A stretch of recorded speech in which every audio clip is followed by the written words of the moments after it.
Hey, what's up, everybody? Fred Minnick here. I got my CR Citrus hat on. Positive vibes. I got my U.S. Army hoodie. Go Army, beat Navy. Yeah, I think this is our year. Maybe. But seriously, go Army.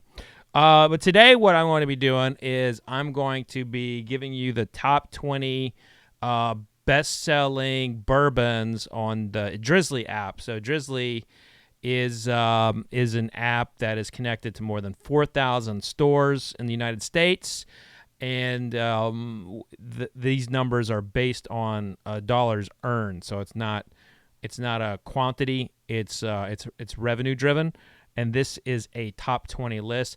This is not in any way, shape, or form indicative of the industry, because the majority of the sales are still happening inside the store, people walking in. In fact, if you own a liquor store or you work at a liquor store, please put in the comment section what are your top 5 best-selling bourbons. Like in Louisville, Kentucky, I've talked to almost all the stores, and it typically is like either Woodford is first or Maker's Mark is second. Woodford Makers. It goes back and forth in the Louisville stores. And the number one selling SKU in this town, if they have it, is the Makers 175, like the big Makers. People really buy that for their parties out here in Louisville. So put it in the comment section what is the best seller in your store or in your area. I'd be very curious to know, and make sure you point out what market you're in. Now, this list, again, is based on revenue, and it's based on revenue that has been purchases through the app. So Drizly is basically an online/app mechanism where you can get on there and buy something, and it's delivered straight to you. Now, their wholesalers do have a piece of Drizly, and that seems to be what the industry prefers when it comes to the 3-tier system of they prefer Drizly over shipments, which, that's a discussion for another time. But this data or this ranking is not necessarily, the entire industry. It's one app, but it's an app that's pretty powerful and has a lot of connected stores.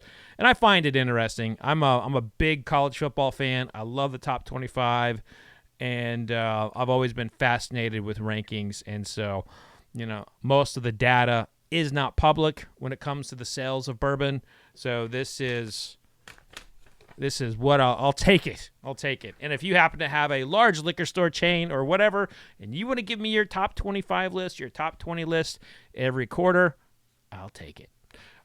So here we are. This is the top 20 and the top 20 selling bourbons in Q3 2022. That is this year. So at number 20, Four Roses Single Barrel. Well, that's a solid one. I got a review. I just did a review on that, which coincidentally I had not done a review on Four Roses Single Barrel for this channel, so I did that not too long ago. What the heck? I'll put it in the description in case you want to check it out. So at number 20, Four Roses Single Barrel. Once again, this is based on revenue, money earned versus volume. So at number 19, Four Roses Small Batch. So Four Roses has got the 20 and 19 spot. At number 18, E.H. Taylor Jr. Small Batch. Now, this is a case in point of revenue versus versus case sales, because a lot of retailers connected in the Drizly system really jack up the E.H. Taylor prices. So I suspect that's why that's on this list here. At number 17, Jefferson's Ocean. Jefferson's Ocean is a brand that's moving up the charts in a lot of places. That is a brand to watch for sure. At number 16, Weller Special Reserve. I haven't seen Weller Special Reserve in the store and just randomly walking in, and I don't know how long. And when I have seen it, it's been jacked up. So I surmise, much like E.H. Taylor, that Weller Special Reserve here at number 16 is because of the Drizly prices being much higher. At number 15, a bit of a surprise here, but also keep in mind this is based on money and not bottle sales. At number 15, Wild Turkey 101. Wild Turkey 101. You know what? It doesn't surprise me. Drizly and a lot of these online apps tend to be tapped in. They tend to have digital ad spends. The people who have a lot of sales through these apps tend to have a lot of ad spends on those apps, or using that app to drive, doing like a digital ad and driving people to Drizly. And Wild Turkey doesn't really do a lot of that. Should they? I don't know. That's not my place. I'm not a marketer. But doesn't surprise me that Wild Turkey 101 is at 15. Wild Turkey 101 is that's more of people walking in the store and buying, I think. At number 14, Elijah Craig's Small Batch. Okay. Yeah, that's about right. At number 13, Woodford Reserve Double Oak. That one surprises me that it's on here because I didn't know that there was enough of it getting out in circulation outside of some of the core markets. So I'd be curious to know the breakdown of the Woodford Reserve Double Oak, because here in Louisville, the minute that stuff comes on the shelves, someone's buying it. That's a very popular product out here. So that's at 13. Eagle Rare 10-year-old is at number 12. Used to be something you'd see all the time. Don't really see it that much very often anymore. At number 11, Knob Creek regular old 9-year-old is at 11. Huh. That's interesting. Definitely. That's good. I think Knob Creek being at 11 is good, because it tells you that people, knowing that this is about money spent versus like the bottles, the quantity of bottles, and knowing the price point of Knob Creek being $30-$40, it means people are buying a lot of really good everyday bourbon right there. Four Roses bourbon, that's what they used to call the yellow label, at number 10. Breaking into the top 10 here. At number 9, Angel's Envy. So you have Four Roses regular old bourbon at 10, and that's 3 of their products in the top 20. At number 9, Angel's Envy. The Angel's Envy, of course, is a port finish. At number 9. At number 8, the first of what I would consider to be like the high volume products. So we talk about high volume products. Evan Williams bourbon, the standard Evan Williams, the black label, super high volume product. In the total sales of bourbon, it is the number 2 selling bourbon overall. So this is a really good example of how this data is really skewed toward just Drizly. And once again, it is based on the revenue amount, the sales amount in dollars versus bottles. But so here, Evan Williams is at number 8. But like on the Nielsen rankings, it's number 2. Buffalo Trace is 7. I know Buffalo Trace is getting harder to come by, but that feels about right. What doesn't feel right is Blanton's being number 6. Again, this is about the money, and so when have you seen Blanton's on Drizly for less than $100? I have not seen that. If you've seen Drizly selling Blanton's for less than $100, please tell me. But I have not. I've not seen that.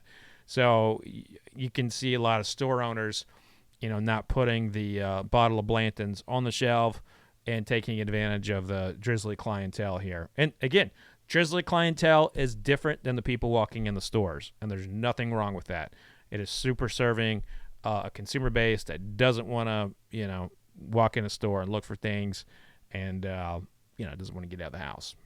I buy from Drizly occasionally, so I get it. At number 5, Basil Hayden. Basil Hayden, number 5, also telling you a lot about the audience of Drizly, coming in at number 5, right after Blanton's. Jim Beam. Jim Beam's at number 4. Jim Beam White Label, of course, is the number 1 selling bourbon in terms of volume. That is the number 1 SKU in bourbon. So the fact that it's at number 4 here is very interesting. It's still competitive in that zone, but it is not the number 1 SKU for the amount of money here when it comes to Drizly's top 20 for Q3 2022.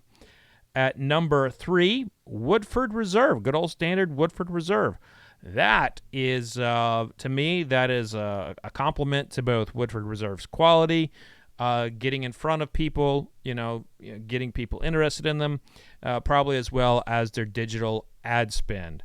That is getting them in the top 3 here. That's impressive.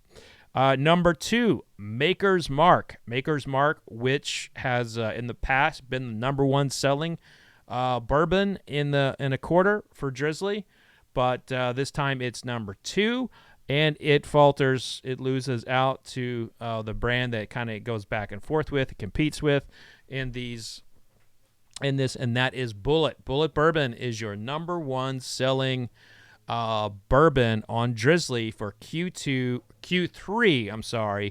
for the third quarter of 2022. Bulleit has been atop of these rankings several times. Diageo puts a lot of effort and money into the digital ad spend. Also, Drizly tends to skew toward a younger audience, and whenever I'm interviewing musicians, some of these musicians between 24 and 30, when I ask them what they normally drink, they almost always say Bulleit. They say they put Bulleit in their rider. And so I think Bulleit is one of those brands that is really capitalizing on the digital and social media sphere when it comes to marketing. And so that is why they're probably consistently at number 1 or number 2 with Drizly. But again, this is just Drizly data. If you look at the top selling bourbons overall, based on some of the other data that I have seen out there, Jim Beam is 1, Evan Williams is 2, Makers is 3, Wild Turkey, Bulleit, and a few others are kind of all right there in that sphere. So, but it's going to be interesting to watch, and Drizly's not going away, and the fact that they are supplying data is showing you what is happening on their website. And you can also go onto their website, and they've got some search portals. You can see what some of their bestsellers are and so forth. But like I said, if you are an independent retailer or you are, connected in this industry, put in the comments what are the bestsellers in your area, in your store. I know myself, I would love to see what they are, and I know that the audience would as well, because we're all nerds. We're all interested in learning more about what is selling and what is not. But that's going to do it for this Q3 2022 top-selling bourbons on Drizly. Thanks for tuning in. If you'd like to see more, click that subscribe button and hit the like button while you're at it. Be safe. Go Army. Beat Navy.